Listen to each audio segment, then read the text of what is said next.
US dollar index ने अभी 4 month लो hit किया है 97.1, जो 2017 के बाद वर्स्ट परफॉर्मेंस है। गोल्ड ने हिस्ट्री बना दी, $5,000 पर औंस क्रॉस करके ऑल टाइम हाई पे चला गया और उसी वक्त बिटकॉइन बुरी तरह डंप कर रहा है 90,400 से नीचे $70,000 के आसपास सिर्फ कुछ दिनों में।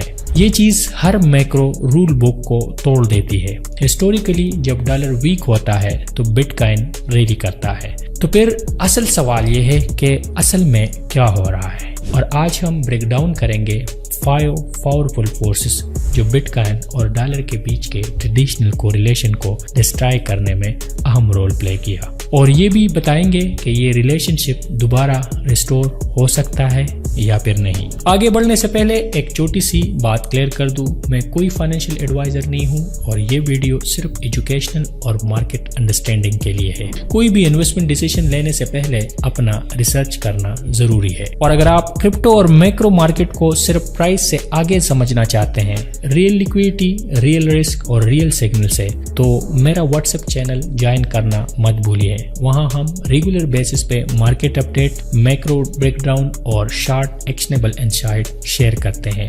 लिंक डिस्क्रिप्शन में भी है और यहाँ पे QR कोड भी शो हो रहा होगा। तो चलिए अपने वीडियो की तरफ। सालों तक बिटकॉइन और DXY का एक स्ट्रांग इनवर्स रिलेशन रहा है, अराउंड 0.65 कोरिलेशन। जब Q4 2025 में फेड ने रेट हाइक किए और DXY 114 तक पहुंच गया तो बिटकॉइन $47,000 से क्रैश होकर $16,000 के लेवल पे आ गया। लेट 2023 में जब डॉलर दोबारा गिरा तो बिटकॉइन $40,000 के ऊपर ट्रेड कर रहा था। उस वक्त सिंपल रूल था कि वीक डॉलर का मतलब था स्ट्रांग बिटकॉइन, लेकिन मिड 2024 के बाद ये रिलेशनशिप टूट चुका है। जनवरी 2026 में डॉलर 1.5% डाउन है, DXY 97 से नीचे है। ये लेवल फरवरी 2022 के लोएस्ट लेवल पे है, लेकिन बिटकॉइन बिल्कुल भी हिल नहीं रहा, उल्टा 90K से 70K तक गिर चुका है। और ये एक टेम्परेरी ग्लिच बिल्कुल भी नहीं है। 90 डे कोरिलेशन जो पहले 0.7% थी, अब बिल्कुल कोलैप्स होके 0 पे आ चुकी है ऑलमोस्ट। बिटकॉइन अब डॉलर के अगेंस्ट नहीं बल्कि टेक स्टॉक के साथ मूव कर रहा है। बिटकॉइन और नेस्डेक का 30 डे कोरिलेशन ऑलमोस्ट 0.8% हो चुका है, जो कि 4 साल का हाईएस्ट लेवल है।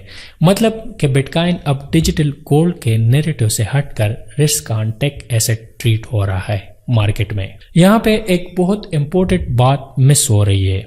वीक डॉलर का मतलब ये नहीं होता कि सिस्टम में पैसा आ रहा है। डॉलर वीकनेस और एक्चुअल लिक्विडिटी एक्सपेंशन में बहुत बड़ा फर्क होता है। ग्लोबल लिक्विडिटी का असल कंट्रोल होता है यूरो डॉलर मार्केट के पास।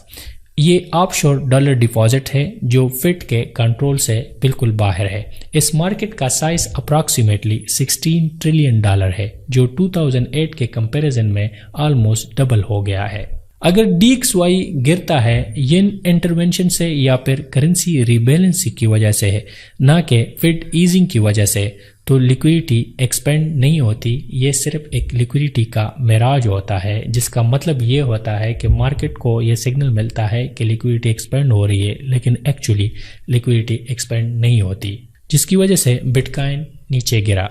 Michael Howell, cross border capital के फाउंडर, अपने ग्लोबल लिक्विडिटी इंडेक्स के जरिए इस ट्रेंड को ट्रैक कर रहा है। उनके डेटा के मुताबिक ग्लोबल लिक्विडिटी लेट 2025 में पीक हो चुकी है अराउंड $187 ट्रिलियन पे, लेकिन मोमेंटम बिल्कुल स्टॉल हो चुका है।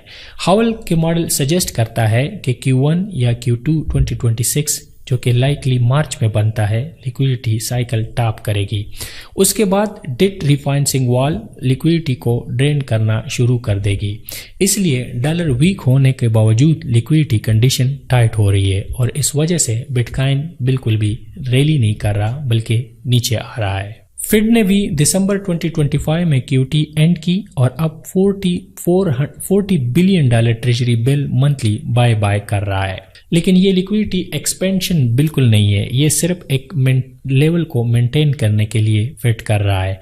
रियल लिक्विडिटी क्रिएशन या डिस्ट्रक्शन होती है बैंक बैलेंस शीट के जरिए, जो डॉलर एक्सचेंज रेट से बिल्कुल इंडिपेंडेंट होती है। अब हम समझेंगे कि गोल्ड और बिटकॉइन में मार्केट किसको सेफ हेवन समझता है। मार्केट ने यह डिसीजन ले लिया है कि बिटकॉइन एक रिस्क एसेट है जबकि गोल्ड एक सेफ हेवन एसेट है।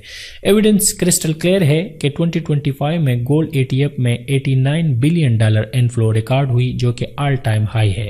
सेंट्रल बैंक ने भी 863 टन ऑफ गोल्ड बाई किए। सिर्फ Q3 2025 में 220 टन ऑफ गोल्ड बाई किए।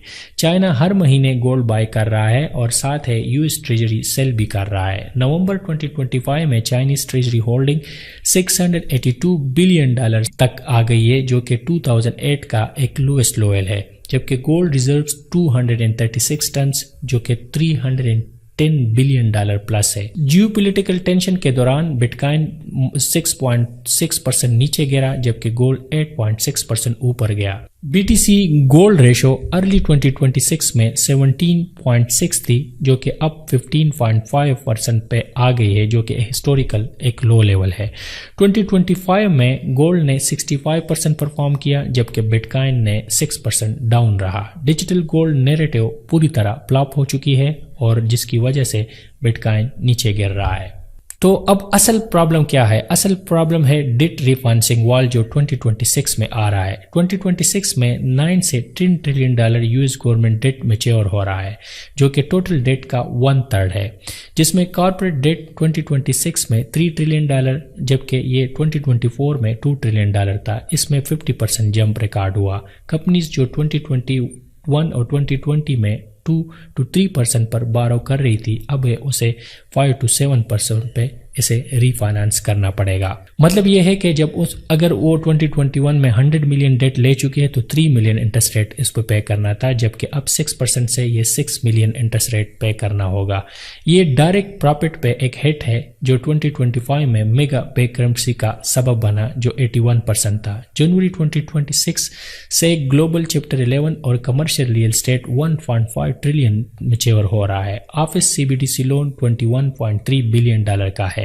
माइकल हॉल के मुताबिक 40 trillion global debt rollover by 2027 होना है जो कि मार्केट के लिए सबसे बड़ा रिस्क है और ये रिस्क एक तरह के इस वक्त मंडला रहा है मार्केट पे।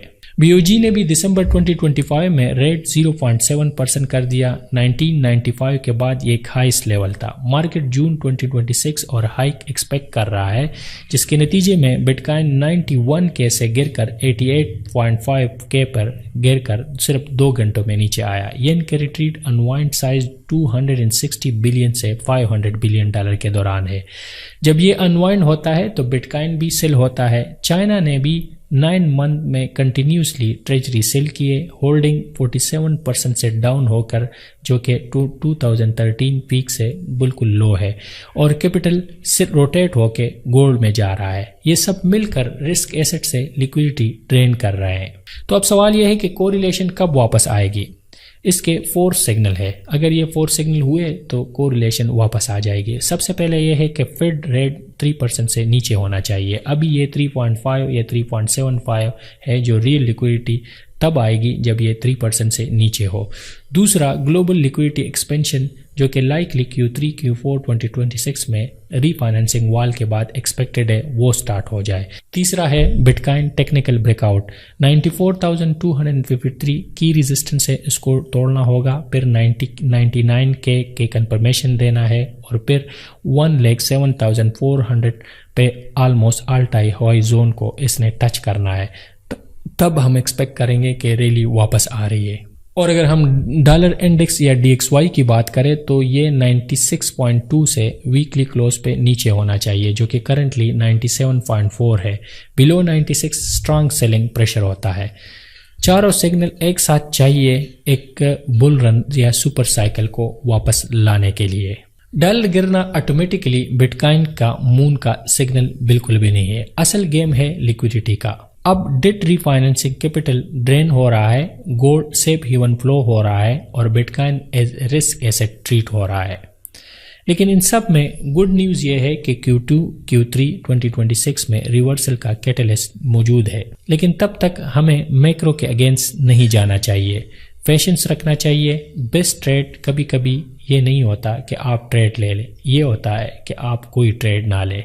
तो अब आप बताइए कि हमें गोल्ड और बिटकॉइन में से अब किसको रखना चाहिए। लेकिन मेरे ख्याल में इन दोनों का एक कम्बिनेशन होना चाहिए। लेकिन अभी अगर ये रिवर्सल लिक्विडिटी का आता है तो डेफिनेटली गोल्ड बिटकॉइन अपना रैली वापस करेगा। लेकिन अगर नहीं भी आता तो तब भी हम देखेंगे कि इस दफ़ा जिस तरह हमें अर्ली हमने पीक देखा तो बॉटम भी ये हम एक्सपेक्ट कर रहे हैं कि अक्टूबर 2026 में हम बॉटम करें और फिर इसके बाद लिक्विडिटी सिस्टम पे वापस आना शुरू हो जाए। तो thank you so much for watching. और अगर आपको ये वीडियो अच्छी लगी है तो चैनल को ज़रूर सब्सक्राइब करें और बिल के आइकन को क्लिक करें ताकि आपको इस तरह की वीडियो मिलते रहें। और मिलते हैं नेक्स्ट वीडियो में। Thank you so much for watching.